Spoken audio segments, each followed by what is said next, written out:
Hi everyone, and welcome back to another episode of Connor's Math. In previous episodes, we have introduced the right triangle definition of trigonometry, where if we draw a right triangle, sine would be opposite over hypotenuse, cosine would be adjacent over hypotenuse, and tangent would be opposite over adjacent.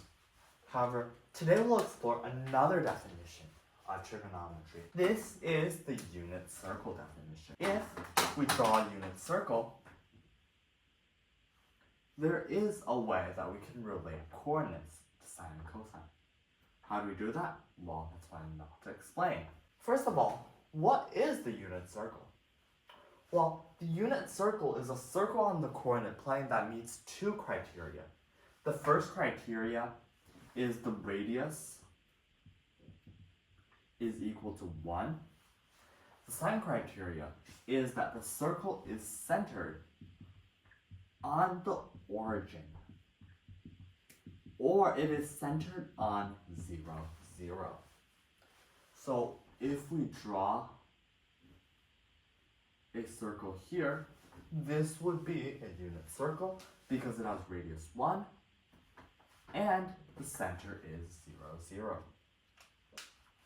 Well, what does this have to do with trigonometry? Well, the trigonometric definition of the unit circle states that if we start at the point 1, 0, or the point that I am at now, and if we rotate counterclockwise along the circle by n degrees, let's say here I rotated by around 120 degrees, the coordinates of the point that is on the circle is going to be cosine n, sine n. For example, here I rotated from the point 1, 0 counterclockwise for about 120 degrees.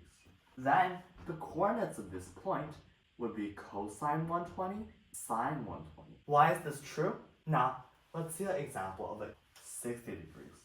How do we compose 60 degrees? Well, similar to the last one, we start from this point and we go counterclockwise by 60 degrees. So it would be somewhere here. But note that we can always form a right triangle here.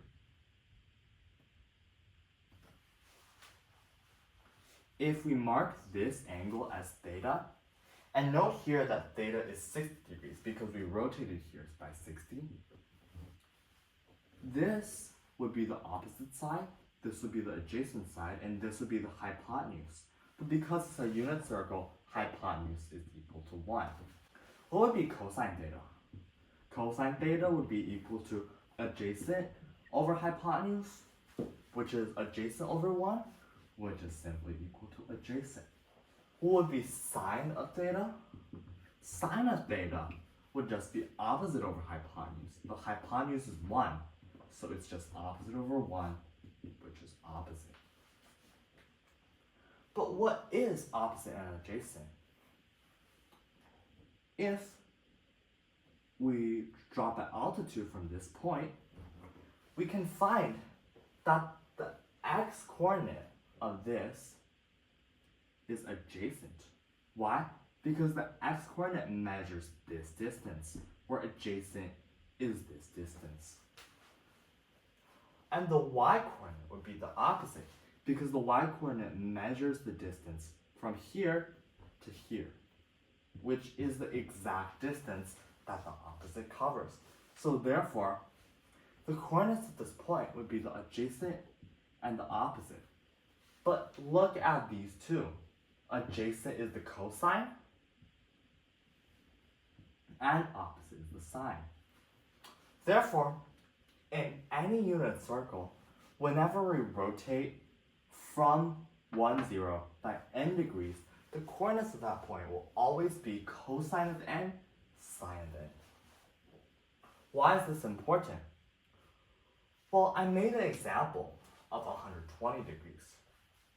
When we rotate by 120 degrees, the coordinates of the point would be cosine 120 and sine 120. How can we find sine 120 using the right triangle definition? We can't. So the good thing about the unit circle is that we can find the cosine and sine of any value. That is not only 0 to 90, but could be 120, 150, 360, even more, or it could even be negative. That's the cool thing about the unit circle definition. Yeah, that's all for today. Thank you for watching, and if you like this channel, please like, comment, and subscribe. See you next time!